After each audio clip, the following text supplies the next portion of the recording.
फिर टंडे बागे ते हसनैन है MP जी सीट ते MNA में मथे डॉक्टर फहमीदा मिर्ज़ा साहिबा है सभिनी तकनि ते आहियां। टंडो बागो में GDA अगवान डॉक्टर जुल्फकार अली मिर्ज़ा खिताब कंदे चयो त असां सिंध जे हक़ ख़ातिर पाकिस्तान पार्टी ऐं उनजे विज़ारतनि खे थॾे छॾियो। असां सिंध जे वसीले ऐं हक़नि ते कॾहिं बि सौदेबाज़ी न कंदासीं। हिननि जो वधीक चवणो त पाकिस्तान पीपल्स पार्टी वारा शहीद भुट्टो जे क़ातिलनि सां ज़ाती मुफ़ादनि ख़ातिर वेही सघनि था त पोइ मौजूदा MQM ऐं अॻूणे MQM में वॾो फ़र्क़ु आहे। मौजूदा MQM पारां ग़रीब माण्हुनि जे क़ातिलनि खे ॿाहिरि कढी छॾियो आहे। अॻूणे अल्ताफ़ वारे MQM ख़तम थी चुकी आहे। हिन जो वधीक चवणो हो त पाकिस्तान पार्टी गुज़िरियल 15 सालनि खां सिंध जे माण्हुनि खे कुछ भी न ॾिनो आहे। पाकिस्तान पीपल्स पार्टी वारनि रुगो सफ़ीना गुटको शराब विकिरो कंदड़नि खे अहमियत ॾिनी आहे। इहा सुजागी वधीक अचे ऐं असांजो बि घेराव तव्हां ॾिठो, इलाही माण्हुनि घेराव कयो। सो किन जो पॉज़िटिव वे में घेराव आहे, किन जो नेगेटिव वे में आहे। जिन नौकरियूं विकियूं आहिनि, माण्हुनि खे पैसा वठी खाई विया आहिनि, या जिन सफ़ीना ऐं गुटका ऐं शराब जी थैलियूं विकियूं आहिनि माण्हुनि खे, तो उन्हनि सां त ज़रूरु ईअं थींदो। उम्मीद आहे त असां GDA जे प्लेटफॉर्म तां इलेक्शन 80% खटे ईंदासीं। जेका का बि जादूगिरी या पैसो न हलियो त GDA सिंध में सोभारी थींदी। मौजूदा आरोज़ पिण साॻिया पाकिस्तान पार्टी जा ऑफिसर आहिनि, जंहिंमां चङाई जी उमेद जो आसरो घटि आहे। असां सिंध जे माण्हुनि ख़ातिर निकिता आहियूं। उमेद त सिंध जा माण्हू असांजो साथ ॾींदा। इंशाअल्लाह जेके कैंडिडेट बीठल आहिनि उन्हनि में आउं सम्झां थो त 80 to 90% उहे कैंडिडेट खटण जा जहिड़ा आहिनि, ख़ुदा कदो खटंदा।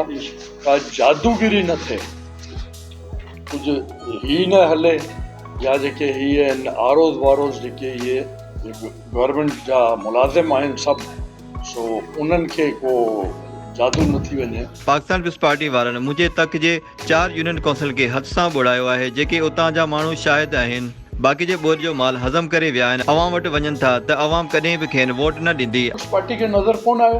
टंडे बागे में सॼे में ॿिया बि वेठा आहिनि माण्हू जेके जाखोड़ीनि था, तंज़ीम हलाए सघनि था। पीपल्स पार्टी जी तंज़ीम ई जेके आहिनि ऑर्गेनाइजेशन उनखे हलाइनि था, पर उन्हनि में इहा अहलियत न आहे छा त जो MPA थी अची वे। आउं सम्झां थो त इहा इन्हनि सां ज़्यादती कई वई। असां पहिरीं बि शफ़ाफ़ इलेक्शन लाइ चीफ इलेक्शन कमिश्नर सां मिलियासीं, हाणे बि शफ़ाफ़ इलेक्शन चाहियूं था। मौजूदा अरूज़ मां अहिड़ी उमेद घटि पई नज़र अचे। चीफ इलेक्शन कमिश्नर सां जॾहिं GDA जे वफ़द जी मुलाक़ात थी तॾहिं बि इहा हुई। एंड सेकेंड असांजी डिमांड इहा हुई कि अगरि ब्यूरोक्रेसी मां तव्हां आरोज़ कयो था त सिंध में ग़ालिबन 28 ज़िला आहिनि, त तव्हांखे 56 ऑफिसर खपिया थे SPs एंड DCs। 127 तहसीलूं आहिनि सिंध में, मतिलबु 127 तव्हांखे असिस्टेंट कमिश्नर्स खपिया थे एस्टेब्लिशमेंट डिवीज़न खां, जेको आरोज़ जा किरदार अदा कनि।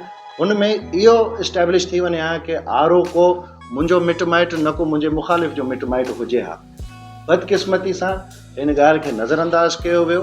हिन में बिल्कुलु कोताही आहे, आइनी ज़िम्मेवारी में कोताही आहे इलेक्शन कमीशन जी, ऐं निगरान हुकूमत खां वधीक इलेक्शन कमीशन जो रोल आहे हिन में।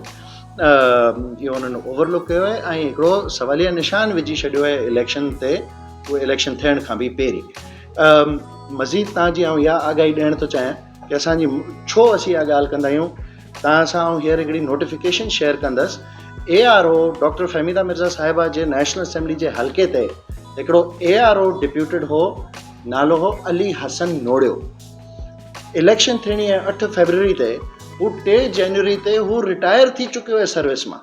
मतिलबु हू पंहिंजा फ़राइज़ सरअंजाम ॾिए पियो बहैसियत हिकिड़ो आम शहरी। ऐं छो जे हुनजी ज़ात बावरिया, हुनजी ज़ात जो हुनजो क़ौमी सरदार जेको आहे उहो पीपल्स पार्टी जो उम्मीदवार आहे हिन हल्के मां, हिन तक मां, हिन ज़िले मां। इहो तव्हां मूंखे ॿुधायो आइनी तक़ाज़ा केॾांहुं विया।